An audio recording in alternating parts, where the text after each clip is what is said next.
So Disney Infinity has been pulled. They are canceling it, and after the release of a couple more toys down in the next couple of months, the series will no longer be in production or supported in online because the studio in which Disney has to make video games will no longer exist. This kind of came out of nowhere because I It certainly did. remember, I remember that it was like only several years ago when this whole thing started. You Yeah, know, it was their answer to Skylanders. I remember that whole commercial with the starters of Pirate, Jack Sparrow and Mr. Incredible and that Sully. creature Sully from Monsters Inc.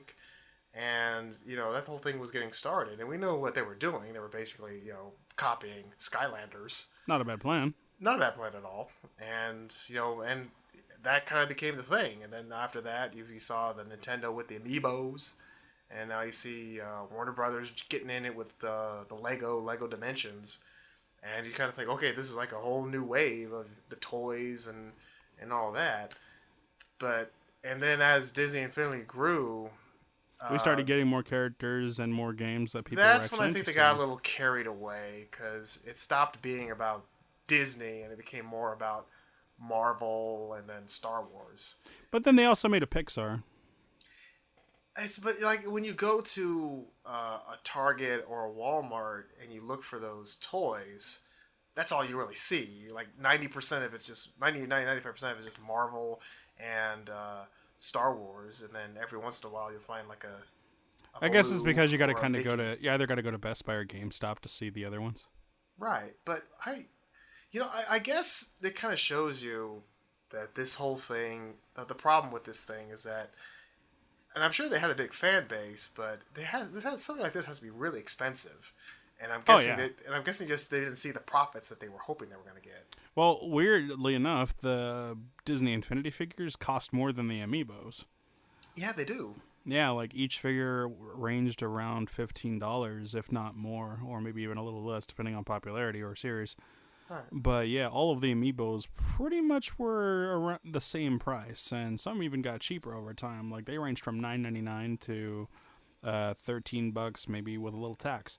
But yeah, the Disney Infinity figures, they were a pretty penny. And don't get me started on Skylanders because those. You gotta give credit where credit is due. After all these years, that thing is still going strong. Yeah, thank you, Sparrow. Mm-hmm. Like poor Sparrow. Put me back in my own game series, please. But yeah, so what do you think? What do you think? What happened this Will? Um, it's probably they weren't pulling in the numbers that they hoped they would be. Like we already mentioned, and probably because they thought it might have been a better idea to outsource to other developers because maybe they just didn't have. If you think about it, really, Disney Infinity is kind of all they had. And if they had anything else, it was very small time. Like, I know I've seen Frozen for the Nintendo DS, a dead console, which kind of tells me like that maybe their staff for video game development is not that experienced.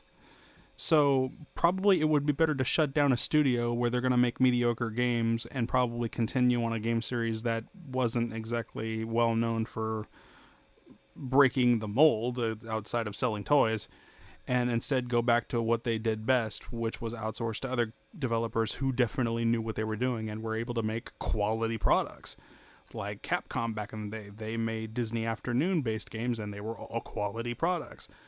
Activision or Virgin games were all able to make quality products. The Lion King games, the Aladdin games, like all really good games from the past era that still hold up today as being classic games that are must-haves for your retro consoles.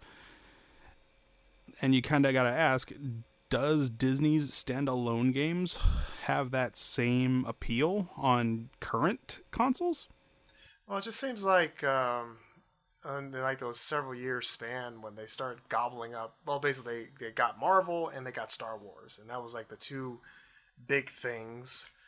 Because before that, it seems like the one area that kind of struggled in when it comes to Disney, for the most part, was like getting that teenage boy or the adolescent boy to kind of get that market. So once they bought Marvel Comics and they bought Star Wars, they were finally able to tap into that. And they were basically, even though they started Disney Infinity with the Disney and the Pixar characters, I always feel that they were going to be moving to those, to Star Wars and Marvel. And I think they were just kind of relying on that to sell the system. But I guess it just goes to show you just can't slap Star Wars and Marvel on anything and expect it to be a success. No matter how hard George Lucas tried. Yeah, and again, it's all about buying those toys, and you mentioned to me something earlier. That's kind of the risk you take when you run a game that's primary function is online play. Yeah, because you can have a game that has like Call of Duty, for example. They all have a single player campaign and a story mode, but that is never the source of what's talked about when it comes to the internet. It's always about online play. Whenever you hear drama about Call of Duty, it's always about the online interaction. These games are known for their interactions between gamers around the world and being able to be accessible and playable online. That's the ultimate selling point of these games. And once the servers inevitably eventually go down, console-wise, you're stuck with a game with a single-player campaign that really nobody ever truly enjoyed. I mean, there might have been a handful out there that did really like the stories, but to my knowledge, that's really not what people enjoy, at least not now anyway, since the series has evolved and gone in a completely different direction. Oh, where they're now in outer space. Yeah. But yeah, like the Call of Duty is well known for its online. I can't exactly say how well Disney Infinity was for its online community, but I think it was pretty strong, especially with, I guess, sharing your worlds or that sort of thing. I never really got to play it, but that's how it was. But so now you're really only left with a campaign where you can just use these toys to play that area. I kind of think for a lot of people too, that's kind of the main thing, was just buying the toys. And the toys were nice. And I know that even though Star Wars and Marvel became the focus, there was still Disney stuff that was put in every once in a while. Yeah, but I don't know if you were able to use the toys on all the versions.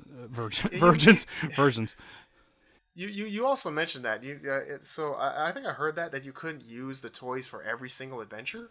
Or every I don't think so. Like, I don't kind think of defeats the purpose of a sandbox. Yeah, I don't think you could all of a sudden have Nick Wilde show up in the Death Star. Right. Well, that would be amazingly awesome. Yeah. I guess there was just compatibility stuff. And it's strange that you see the characters from that Star Wars, the Clone Wars TV show, so prominently in Disney Infinity, because that never aired on Disney. That was a Cartoon Network show. Yeah, the Clone Wars. Weird. Right? Huh? Clone Wars, right? Yeah, Clone Wars. Yeah, that in canon, kind of not, maybe so kind of show. I don't know. I tend to lean towards the although the sequel show is now Rebels. On Disney, yeah, Disney XD. So. Yeah, I never really cared for the Clone Wars show, and honestly, I haven't even sat down to even try watching Rebels. The CGI shows I just don't think are appealing to me, and I guess maybe it's because I'm biased. I'm not a fan of their visuals. Right. Like I know I have kind of preconceived judgments on them just because I don't like how they look. Yeah.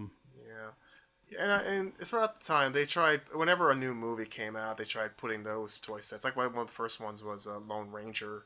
Remember that movie that bombed? I never saw it. Yeah. My mom saw it and she hated it, didn't she? She's like, that's not the Lone Ranger I remember. That's just Pirates of the Caribbean. One of your favorite movies, Maleficent, came out. And, of course, they had the Angelina Jolie Maleficent one, which I will admit is a figure I would like to have. I must admit. That would be kind of cool. Then go buy it. I'm a Maleficent fan. Somehow. I'm a fan of the character.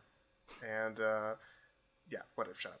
And there's, of course, the Frozen, and I guess they got one set coming out for the new Alice Beyond the Looking Glass that's coming out. Which a movie that surprised the heck out of me. I was walking in Target, and all of a sudden came across a billboard near the toy aisle that said Beyond the Looking Glass, and I saw Johnny Depp's Mad Hatter. Yeah. And I'm like, did I miss something? Yeah, there's a sequel coming out this year. When did this become a thing? Because I don't remember liking the first one too much. Yeah, we saw it. We saw that film together, and then when it first came out, because it's Yeah. Tim Burton, but it's not one of Tim Burton's best works. No, it's really one of Tim I Burton's. guess for me, I'm just jaded because I love the brilliant Madness Return, well, American McGee's Alice version, and that's the version I would love to see on the big Yeah. screen. But I understand it's too dark and. I am sorry, I'm not a morbid. big fan of Madness Returns. I like the first one, American McGee's Alice. Madness Returns, I thought, kind of was an excuse to make a sequel with no real foundation. Well, we're gonna have to agree to disagree. That's fine. Anyway, I think the next major thing about this, and I bet you're gonna see it happening, is you're gonna start seeing scalpers start buying up these toys. Yeah, it's very possible now, depending on which ones were sought after or which ones are more popular. Now that we know that it's not in production anymore. If anything, it might not be the current toys that are being scalped, because I imagine they made them in bulk. So, like, all your Nick Wilds will probably be out there, all your Mickey Mouses, all your Star Wars characters. But I think the new lines of toys that are going to be coming out for the new series, like Beyond the Looking Glass, those ones might start getting scalped because limited runs. Right. So, yeah, that's something to keep an eye on if you need to have your Disney Infinity collection going strong. Right. So the second part of this story, and is the kind of the ripple effect of it, is will Disney go back to outsourcing these titles to other companies? And that really was like when we were children, there were so many great Disney games, and the outsourcing, and because they outsourced it to so many great companies, so you had so many memorable games from the Nintendo and Super Nintendo and Sega Genesis eras. Are we going to see a repeat of that? Because when they bought the Marvel license, they were gobbling up the Marvel thing tooth and nail, so other companies couldn't sell Marvel properties that have Marvel properties in their games. So this, of course, has had many people, of course, light up. Are we going to see a Marvel versus Capcom 4? Now, I will admit that the door is open to the possibility of seeing a Marvel versus Capcom 4, but if you're looking at Disney, is it really worth it? Because Disney is so big right now, and for Capcom, like I said, let's just be honest with you, Capcom needs Disney a hell of a lot more than Disney needs Capcom. Yeah, it's like, we don't need to. Right, exactly. And for Capcom, it might be too expensive for them to acquire all the license for all those different characters. So I'm not saying it's not completely out of the realm of possibility. Honestly, I just don't think they have it in them to make it. Because considering how much of a mess Street Fighter V is and all the time they have to spend cleaning this up, not to mention building back their reputation, because Marvel vs. Capcom 3 was a complete disaster with a lot of broken promises and broken dreams, a story that never was there, although it was promised. Well, the first Marvel vs. Capcom 3 was financially successful. Ultimate Marvel vs. Capcom 3 didn't sell as well. I wonder why. Well, yeah, the damage was done. Yeah, it sold well, but we were lied to. Yeah, that's the problem. We were basically, bamboozled out of it. Yeah, we paid $80 for Marvel vs. Capcom 3 first edition copies with steel cases and storybooks, and promises that all of the DLC would be available on our versions, and promises that were quickly proven false within the next 2 months, because when February or January came around, suddenly the announcement for Ultimate Marvel's Capcom 3 within just a few months of time span came out of nowhere. And that's also within the same months that Mega Man Legends 3 got canned. Yeah, I don't know what it was about those few months, but quickly Capcom's reputation went down. And it's a lot easier for Disney to make like a Marvel like that. There's a cell phone game, Marvel Clash of Champions or Battle of Champions, and that is making money for them hand over fist. It's a lot easier for them to make those mobile games, and they can make tons of money. It's easier to produce than actually doing a whole thing with Marvel vs. Capcom 4. Yeah. So, like I said, it's a possibility, but I wouldn't hold my breath.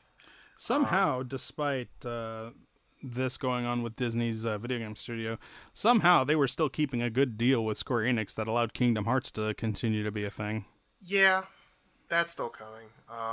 Another thing I'm thinking is, I think more likely is we could see more Activision Spider-Man games, and those games have always been, for the most part, pretty solid.